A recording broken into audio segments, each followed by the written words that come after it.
Continue to keep Sharon, Glenn's wife, in your prayers. She couldn't make it here today because she's just been ill. She was supposed to have surgery on Thursday, and because of the pneumonia that she's had and other sicknesses that she's had, the doctor has not signed her off on surgery yet. She has cancer, and the surgery hopefully will help out with the cancer. So we're not finished praying yet, are we, Glenn? No. No, so we're going to keep praying, but we thank you so much for your testimony today, and know that you can lean on us, and it is our privilege for you to lean on us. You and Sharon help so many people out and do so many things around here. It's your turn to be served, okay? It's your turn to be served, and we appreciate you, brother. Thank you for sharing. It was great to have the kids in here to sing a song for Palm Sunday, and most people are enamored with Holy Week. A lot of churches on Thursday night, they do a thing called Maundy Thursday, and they'll have a special service. We have a special service on Wednesday night, and I thought it'd be appropriate to preach about what's going to happen on Wednesday night so that you can get a better idea, because usually when we talk about feet washing, a lot of people don't get excited about that. I put the R in there for feet washing because when I lived in Las Vegas or whatever and out west, my mom always used that word wash. It was always George Washington, Washington, D.C., and washing. Does anybody else say it like that? Okay, so, all right. Phyllis, yes. Danny? Okay, Danny. Can't get the R out, can you? Okay, so I know that's a Midwestern thing, and it's beautiful, too, to hear, because it's something that is unique to Midwestern. I don't even know if it's just a Central Illinois thing. I don't know. I'm sure it goes beyond. It's a Tennessee thing. You guys brought it from Tennessee.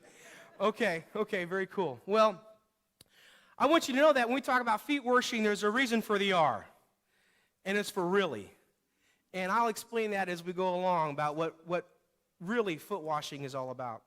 I have a great foot washing experience. I think I've told you before, but since the church has been growing, I don't mind repeating a few of my stories because this is actually a pretty funny one, and I want to share it with you. Before I married Adrian, of course, while we were dating, I was the youth pastor at Rock Springs Church of God, and I was serving under Harrison Wallace. And Harrison Wallace's wife, Keoka, was doing a communion service on the Wednesday before Easter, similar like what we have going on this week. And so I knew that was going on. That's great. Well, I lived in Springfield, and I would drive back and forth to Decatur. Well, of course, Adrian and I, we lived in Springfield, and I was over at Adrian's house almost every single night because I have an amazing mother-in-law. She's sitting here, so I'm getting some points.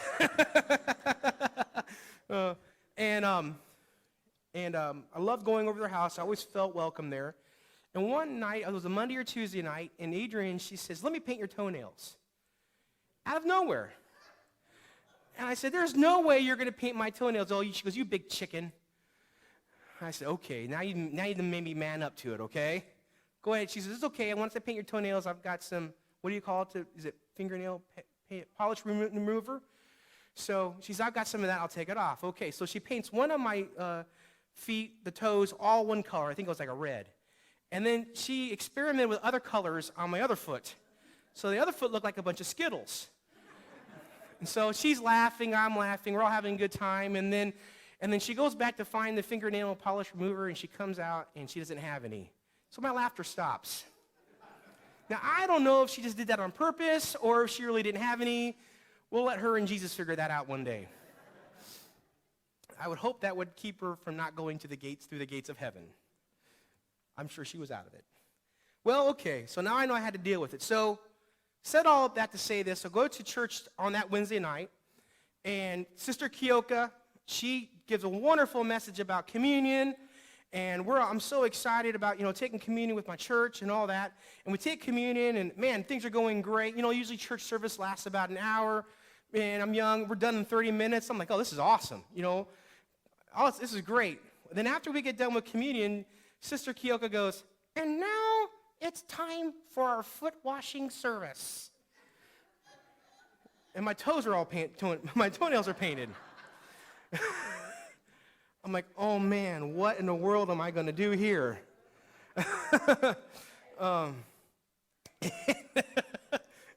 And I was afraid.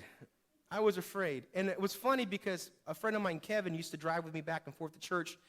And he didn't like the idea of foot washing because he just doesn't like anyone touching his feet.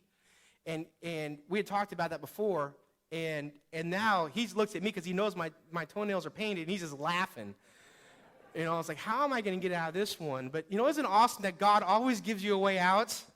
I know he's real because he's not here today, but Dan Sigmund was one of the elders or deacons, or was on the council, and he comes up to me, and Dan Sigmund says, Pastor Tim, he said, we know that the teenagers feel uncomfortable around the adults, so in your youth room, we've already set you up with some basins of water and towels, and the youth can have their very own foot washing service.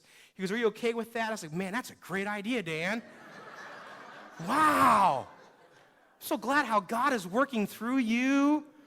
Yes. And so we go into the youth room, and we're taking off our shoes and our socks, and just the laughter, the guys are just laughing, the kids are just laughing because they think I planned this as a joke. And it was funny because back in that day, I don't know how much it is with teenagers today, but back in that time, this is like the late 90s, kids were really big into the goth scene, and so they were painting their fingernails black and that type of stuff. And one of the kids, he painted his fingernails black, and I was teasing him and giving him a hard time and told him he shouldn't be doing that, And he sees my toenails painted, and he's like, you hypocrite! I said, yeah, you got me. I am the biggest hypocrite in here. So that is my foot washing story. And the last thing I want you to do is to be afraid of being a part of a foot washing service, because I understand that it is very uncomfortable and it's very foreign, and it would almost seem kind of weird in this culture. But as we go through it, we're going to see that foot washing is still very important. And in the Church of God, Anderson Movement, we look at foot washing as an ordinance right up there with baptism and communion. And I know it was only said in one place about foot washing. I heard a man who's a biblical scholar talk about, you Church of God folks think that foot washing is so important. It only shows up in one of the Gospels, in one of the areas, in one scripture. It doesn't show anywhere else in the Bible, and you make an issue out of it. And I was listening to him talk, and I was like, well, how many times did Jesus have to tell us to do it? Now, I wanted to emphasize that I believe that Jesus was trying to make a point more than trying to get us to literally do something. But in the example, there is an amazing point. And so let's explore the text that deals with foot washing. Let's go ahead and go to the first scripture, John chapter 13. It was just before the Passover festival. Jesus knew that the hour had come for him to leave this world and to go to the Father. Having loved his own who were even in the world, he loved them to the end. And if you have your flyer, you can follow me with your outline. And your first line is this, that the hour had come. And I just want to make it that specific and that simple. Because in the text that we just read, it talks about how the Passover was coming close. And I want you to get this idea and this vision of how important, even though it's just one little phrase that the Passover was coming close, how it's so easy to skip over that, but we shouldn't skip over that when we're talking about communion and foot washing.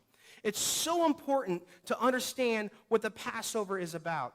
If you remember, the Passover was all about the Israelites before they left Egypt, and it was the last plague of the 10 plagues. And the last plague was that the firstborn male of every family was going to die, unless they had the lamb's blood painted or drawn upon the doorstep of the house. And the angel of death, if it came by a house and the lamb's blood was not on that door frame, then the firstborn of that family would die. And that is a predicate. That's the predicate later on, this idea that Jesus' blood is going to save us from death. Now, as you think about this, for thousands of years, a couple thousands of years, the Jewish people then had this festival, this Passover, to where they do all kinds of rituals in order to prepare for the day when it really, really happens, that there is a lamb's blood that saves us from death.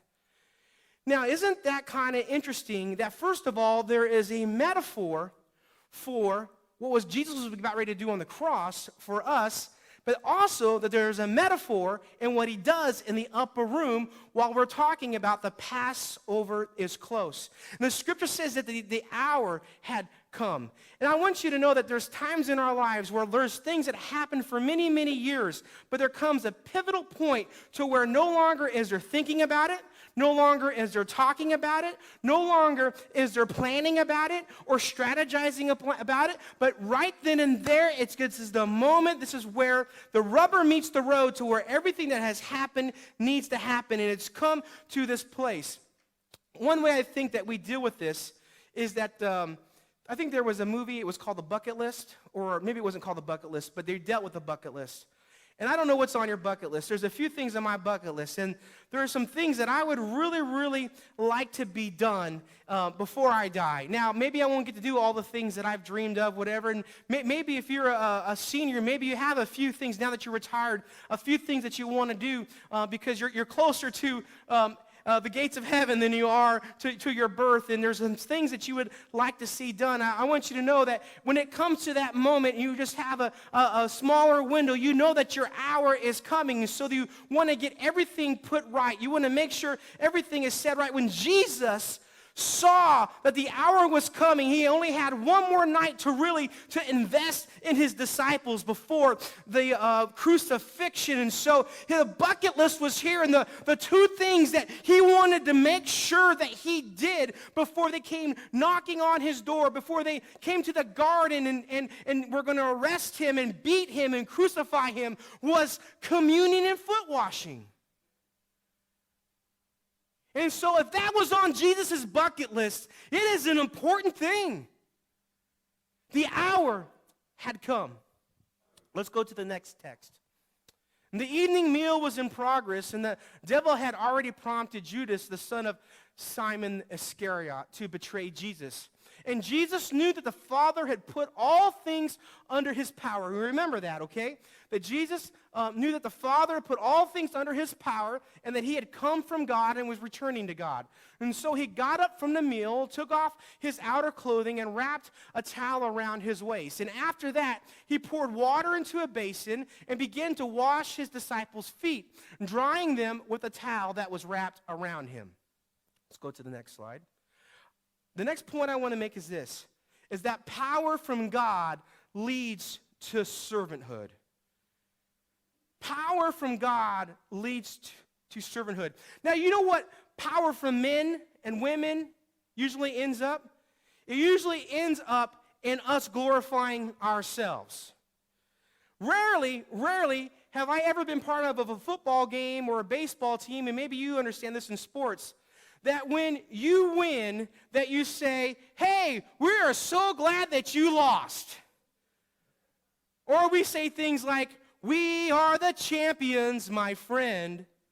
You know what's one of the most humiliating things, and I know it was supposed to be good sportsmanship, is at the end of a baseball game, the winners get together and put their hands and say, 2, 4, 6, 8, who do we appreciate? The losers, the losers.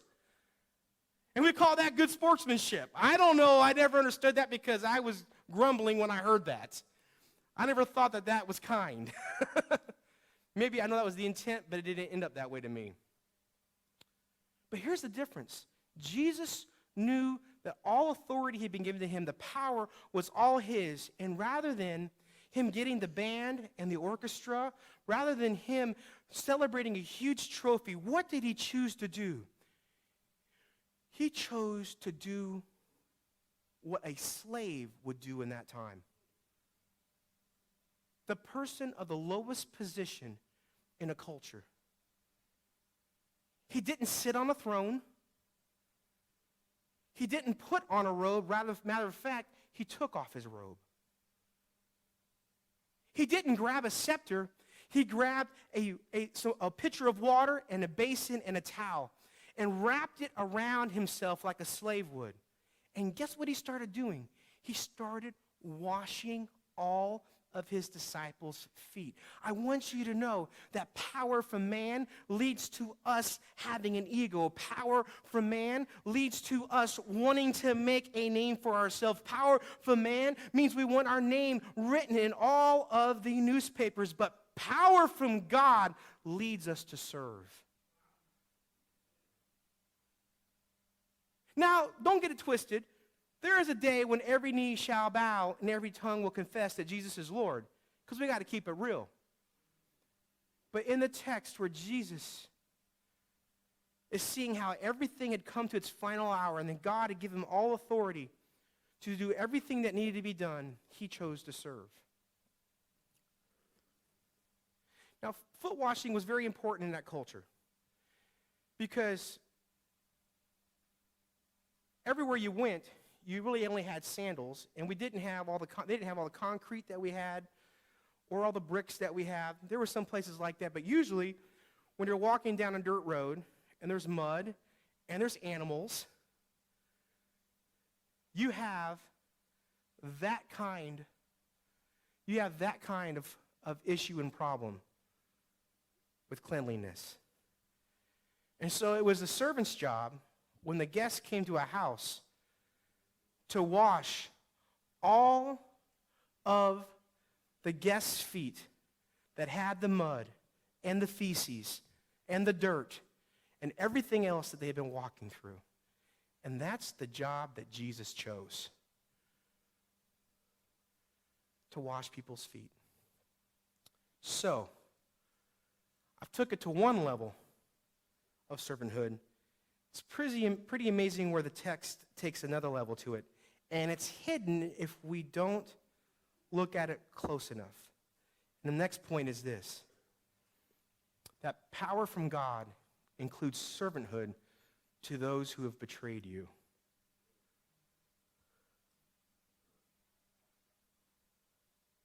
Power from God includes servanthood to those who have betrayed you. EJ, can we go back to that text? Because I want to read it one more time. It says this: the evening meal was in progress, and the devil had already prompted Judas, the son of Simon Iscariot, to betray Jesus. And Jesus knew that the Father had put all things under his power, and he had come from God and was returning to God. So we all know about Judas being a betrayer, right? We all know that he was tricked and that he had sold Jesus out, right? So look and see what's going on here. And so he got up from the meal, took off his outer clothing, and wrapped a towel around his waist. And after that, he poured water into a basin and began to wash his disciples' feet. Now, do you see anywhere that it says that he washed every one of his disciples' feet except Judas? It says he washed his disciples' feet, drying them with a towel that was wrapped around him. So let's go back to that point. That power from God includes servanthood to those who have betrayed you. Oh, how easy it is to wash someone's feet that's been good to you. Oh, that's easy, isn't it? Even if they have a couple corns sticking out. Even if they're like Dumb and Dumber and they got to get power tools to clip your toenails. That's easier, isn't it? Maybe that's still tough, isn't it? But it's a lot easier than someone who has beautiful feet and you don't like them, or they don't like you, or they've hurt you, or they've betrayed you, or they've sold you out.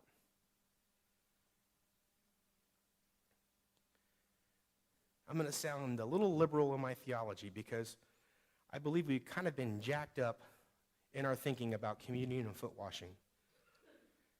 I remember going to church.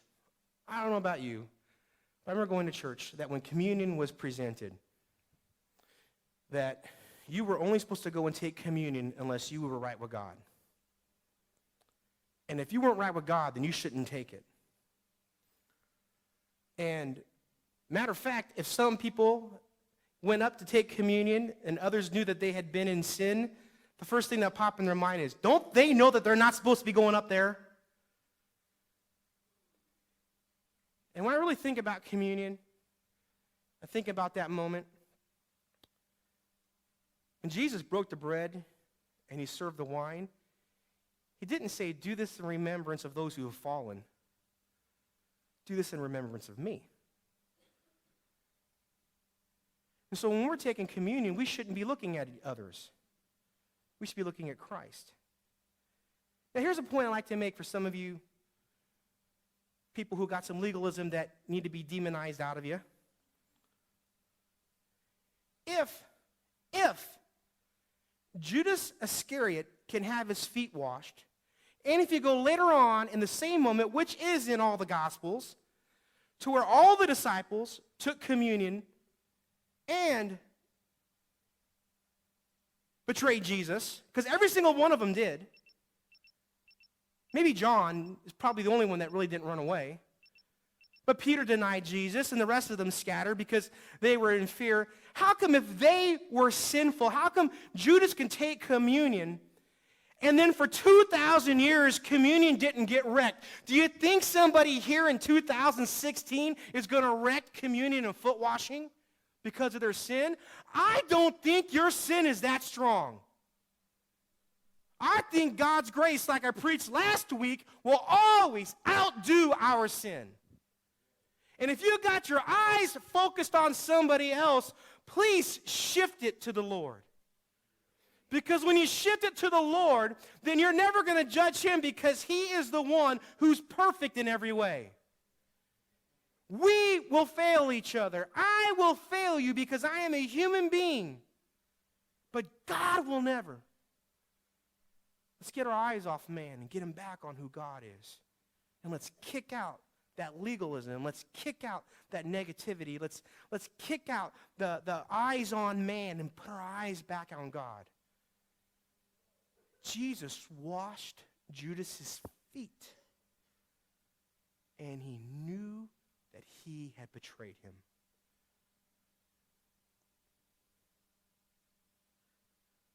Could you wash someone's feet that betrayed you? And again, I want to switch from the literal sense of that to the metaphor. Could you serve somebody who has betrayed you? Now, I know that that's a tough pill to swallow. But aren't you glad that when you and I were an enemy of God, Jesus still loved us?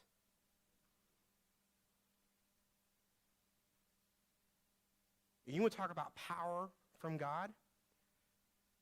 I tell you what, it's an awesome power if someone gets healed from cancer. I don't want to sell that short. It's a power from God when someone lives in sin and they become saved. That's amazing. But you know what I would like to suggest to you? That it is the true power of God when he can take somebody who's been hurt by somebody else, and that somebody can love somebody who's betrayed them. That's God's power at work. We limit it to the people that look like us, who talk like us, who maybe have the same last name. And we have to let it not be so exclusive and see that the blood of Christ is inclusion. It's not exclusion. And it draws all of us together, even the ones who hate us, even the ones who've not shown us mercy. The theme of our church is becoming all things to all people. And I want you to know that becoming all things to all people doesn't mean that you just try to understand where somebody's coming from, but that you're willing to serve them no matter who they are.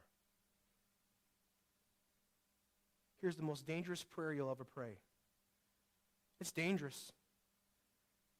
God, help me to get past skin color, age, gender, and get right to the soul of a human and fall in love with what you've fallen in love with. That's the most dangerous prayer you'll ever pray, because now you're talking about power from God. The greatest power of all, loving your enemies. Okay, let's go to the next text. And he came to Simon Peter, who said to him, Lord, are you going to wash my feet? And Jesus replied, you do not realize now what I'm doing, but later you will understand. No, said Peter, you shall never wash my feet. And Jesus answered, unless I wash you, you have no part with me. And then, Lord, Simon Peter replied, not just my feet, but my hands and my head as well. And Jesus answered, those who have had a bath need only to wash their feet. Their whole body is clean. And you are clean, though not every one of you. For he knew who was going to betray him, and that was why he said not everyone was clean. And so this is your next line. You are valuable to God. You don't have to keep proving it over and over and over again to him. Let me sink that into some of you who can't look into the mirror and see value. You are valuable to God. You don't have to prove it over and over and over again to him. You know what I think is a terrible theological way to think? And that's when a Christian says, I need to be a better Christian. Now, I think I understand what someone's trying to say, but unfortunately, that is a tough way to think, because what happens is when we talk about being better, it means that we're not good enough in this moment. And I want you to know that when we are holy to God, that we're not holy because of the things that we do. We are holy because he is holy. And so we just can't become better and better, better. Now, I think that there is a more proper way to say it if we're trying to get out of that, because we can never think that we've arrived and that we don't have any growing to do. Now, I think every single one of us needs to grow in maturity. But that doesn't make us a better Christian. Just because someone's been a Christian longer than somebody else doesn't make them a better Christian. They might be a more mature Christian, but it's been my experience that you can have people who've been Christians for 50 years and they're still babes in Christ. They got some growing up to do. If you've been a Christian for 50 years and all you can think about is me, mine, and how I want to do it, you're just going, wah. Can I get my bottle? But if you're growing in the Christian faith, then you will serve others. You will want to see other people grow. And if we talk about discipleship, which is another total sermon, you will see that discipleship is not just about accepting Jesus Christ as my personal Savior, but discipleship is about that I am making other disciples. That's Christian maturity. And we all got some growing to do. But I want you to know, when it comes to being a Christian, the blood on the cross was enough. There's nothing you can do to add to it. See, you see what happened? See, Jesus said I'm going to wash your feet. And Peter's like, not my feet, because Jesus is messing with their minds. Because he's the master and they're supposed to serve him. And he's the one who now is serving them. And they're used to all the other rabbis and all the priests having these beautiful robes and wanting people to kiss their ring and to bow down to them and just to honor them and say their name. And here's Jesus doing the exact opposite thing. As a matter of fact, here's this guy. He's been healing people. He's King of Kings and Lord of Lords. And now he's serving us? Oh, no, it's just like John the Baptist said, I'm unworthy to even untie your sandals. Why in the world am I baptizing you? And Jesus says all this stuff has to come to pass.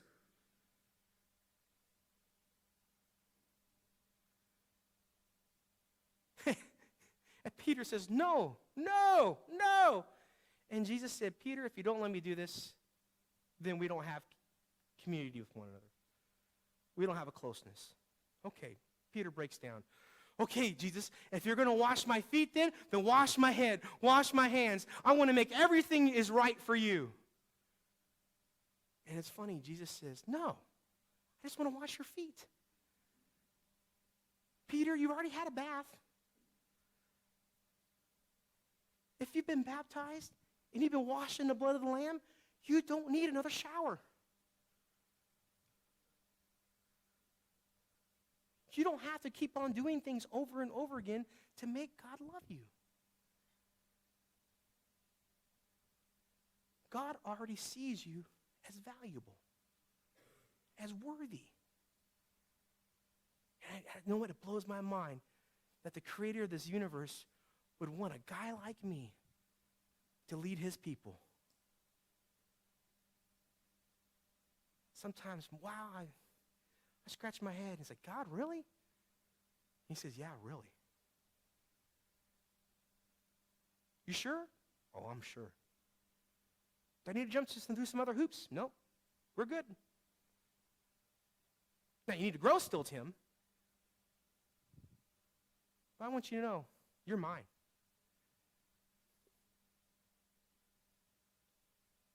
There's nothing you can do to make me not love you. And there's nothing you can do to make me love you more. Isn't that beautiful? Please know that you are valuable. Let every insecurity that's been riddled in your brain, that's been beating you down, pass away because God loves you. And he sees value in you. Quit trying to get your whole body washed. Just ask Jesus to come in your life. He will make you into his own, and that's good enough.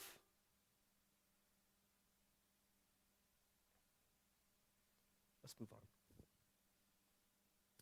And when he had finished washing their feet, he put on his clothes and returned to his place. Do you understand what I've done for you? He asked them. You call me teacher and Lord, and rightly so. That is what I am. Now that I, your Lord and teacher, have washed your feet, you also should wash one another's feet. Now that I, your Lord and teacher, have washed your feet, you should also wash one another's feet, and I have set you an example that you should do as I have done for you. Very truly I tell you, no servant is greater than his master, nor is a messenger greater than the one who sent him. Now that you know these things, you will be blessed if you do them. And so if we continue in our outline, I wanted to first of all give us a background with things going on. Now I want you to see what that R is all about, that foot washing is about, what there really is. What foot washing is really all about. And first of all, it's this. It's an example of servant leadership. It's an example for us to see what a leader who's following God really looks like. One of my favorite things to do as a youth pastor was to take the kids skiing.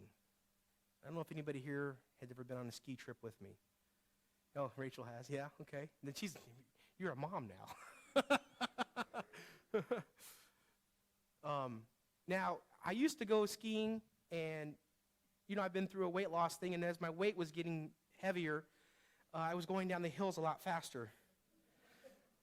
And I hurt myself, and so I found out, though, at the ski slope, they do this wonderful thing. It's called tubing.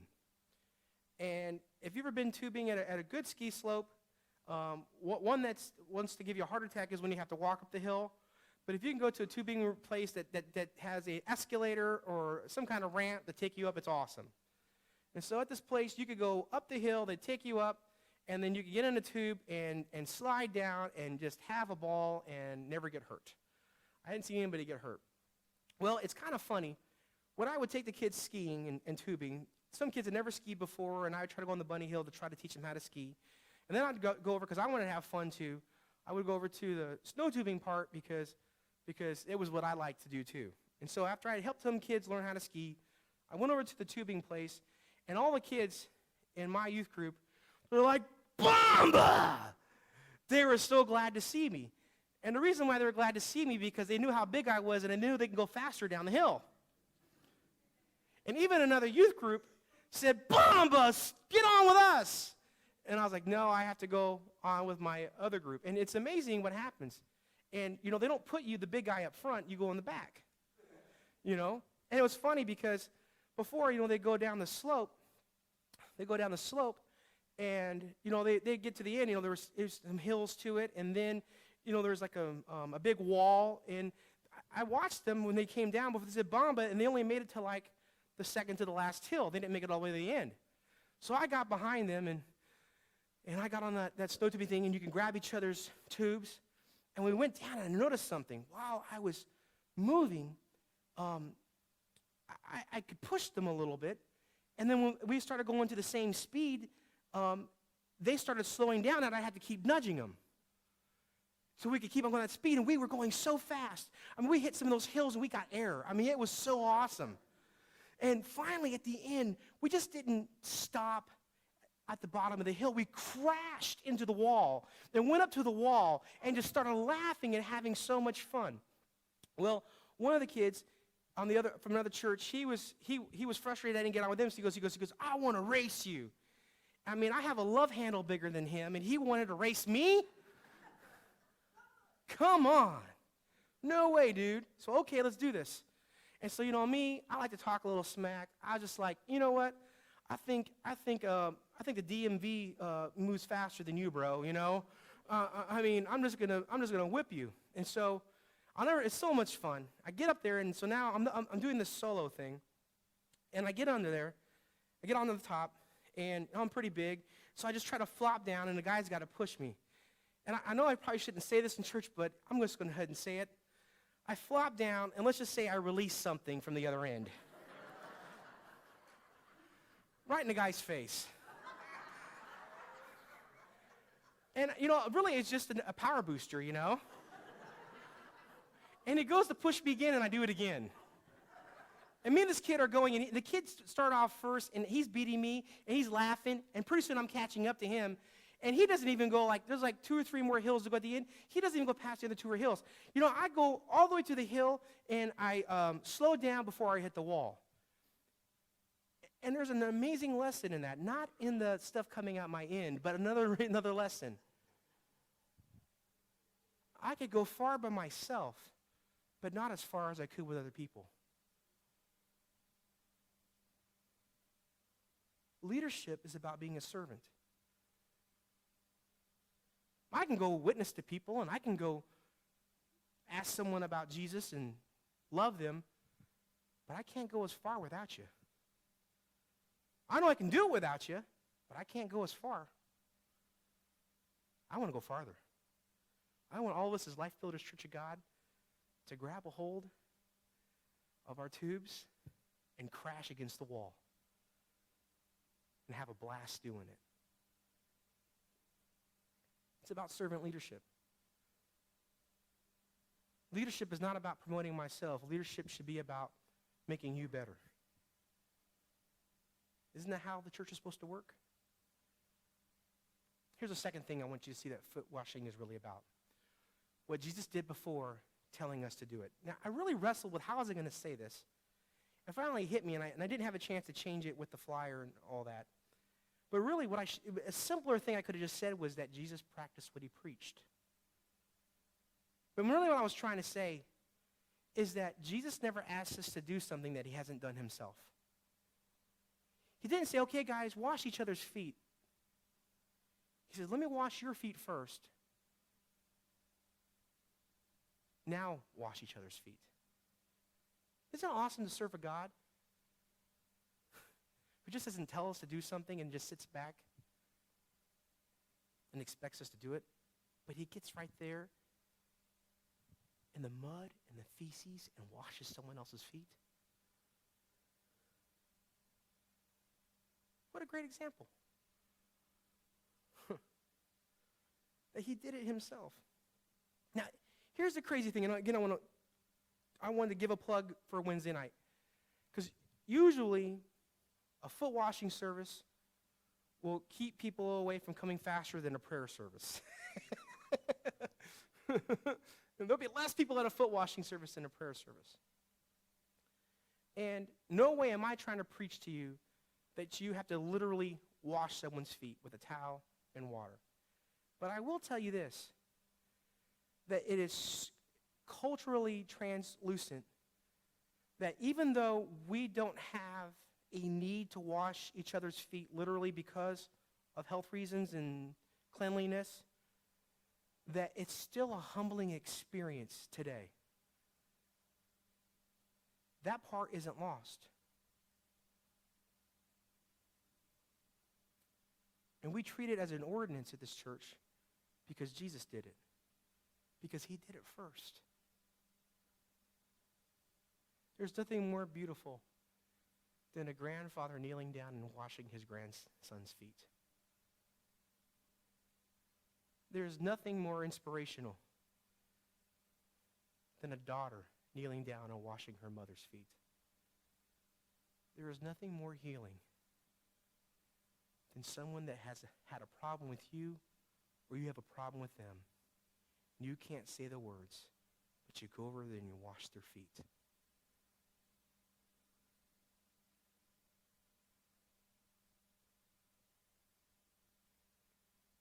I invite you Wednesday night to come, because this is my last point, that feet washing is really a blessing.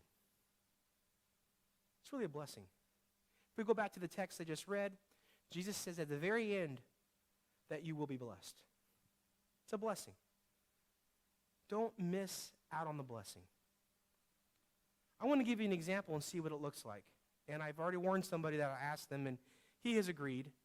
And Sam Funk, will you come up here, please? Yep, come on up here, Sam. And Sam, all I want you to do is come up here up on the stage. And I want you to sit on this chair. Would you take your shoe, just for a second, you don't only take one shoe off, that's fine. And your sock. And I'm going to wash Sam's foot in front of all of you. And please know, I don't want this to do it. Hey, Junior, look at me. This is very important, and I don't like that. I don't like that. Don't do that again. I'm serious. You can be in here, but know when it's appropriate, when it's not appropriate. If you're up here singing, you can have a good time, and I'm cool with that. But know how it is. And I don't care if you pout or not, but that's not going to happen right now. What's happening right now is us serving one another. And I don't want to bring glory to myself. I want to bring glory to God. And I want you to see that if Jesus is willing to wash someone else's feet, this pastor is too. That I want to get down on my knees and do what Jesus has done. And a lot of times we will separate the men and women because we know that there's, some discretions that we want to keep. But also, Sam, I'm not a great singer, but I know you've probably been in a foot washing service before, but we'll sing some hymns, some songs. You know what one of my favorite songs is that we sing in the Church of God growing up? There's a song, and it simply goes like this. And understand, I am just making a joyful noise here. We'd sing a song maybe like, I will serve thee because I love thee. You have given life to me. I was nothing until you found me. You have given life to me. Heartaches, broken pieces, ruined lives are why you died on Calvary. Your touch is what I longed for. You have given life to me. What an amazing, amazing song of theology. We will serve one another because we love him. We had nothing to offer him. We can't be a better Christian. We just have to let him wash our feet. And we would sing those songs. And then the people then will take off their shoes and socks. And there'll be all kinds of basins and water and clean towels. And then you just pick somebody. And I would suggest that you have in your mind, if you come to the service, to pick more than one person's foot, one person that you'll wash their feet. And you pick somebody. And you just simply do this. And I don't know if Jesus did all this part of it, but this is the beauty part that I've experienced. And all I would do, and I suggest you do this, is, Sam, go ahead and put your foot in the basin. And while I'm washing Sam's feet, simply look Sam in the eye.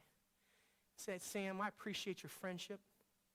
I appreciate you trusting me with your kids when I was a youth pastor.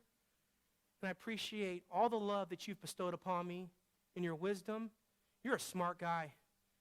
And I love talking about books with you. And you have a beautiful family. And you have been an awesome husband, father, grandfather, and friend. And then I would just, you're welcome, brother. And I'd take his foot, dry it off.